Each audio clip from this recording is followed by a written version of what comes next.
ভরাডুবি হওয়ার কোনো কারণ ছিল না, যুক্তিও ছিল না, কারণ আমরা আমাদের সিটগুলো দেখলাম তো, পাবলিক আমাদের তো ভোট দিল। যদি 74টা স্ট্যান্ডিং এমএলএকে নমিনেশন থেকে বাদ দেয় তাতে কী রিয়াকশন হয়? যারা বঞ্চিত হলো তারা নিশ্চয় মন দিয়ে দলের ক্যান্ডিডেট হয়ে কাজ করবে না, সব কটা জায়গায় হারতে হলো কেন? এই পরিস্থিতির মধ্যে কার বুদ্ধিতে গেল এটাই এখন আমার মনে চিন্তা জাগছে।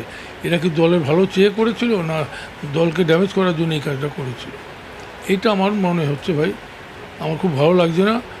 মমতা বন্দ্যোপাধ্যায় এত পরিশ্রম করে একটা দল তৈরি করার পর এইভাবে আমরা রাজ্যের মানুষের কাছে তাদের হৃদয়ে স্থান করতে পেরেছে মমতা বন্দ্যোপাধ্যায়কে নিয়েই তো রাজ্যের মানুষ। সেইখানে আমাদের এই বিপর্যয় আশাতেই হয়েছে, ভাবতে পারিনি এইরকম রেজাল্ট হবে। আইপ্যাকের কথা আমাদের দল চলবে কেন? আমাদের দল তো কর্মীদের সাথে আলোচনা করে কে কোথায় ক্যান্ডিডেট এইগুলো ঠিক করতেই পারতো। আইপ্যাক সিদ্ধান্ত না, সেইভাবে আমরা বাদ দিয়ে দিলাম এতগুলো ক্যান্ডিডেটকে। আইপ্যাক আমাদের দলের পক্ষে কাজ করেছে কিনা এখন আমার ডাউট, এই প্রশ্নটা আমার মনে জাগছে।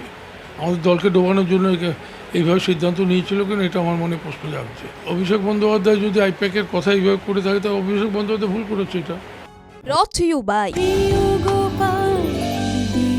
কলকাতায় আর জেলায় জেলায়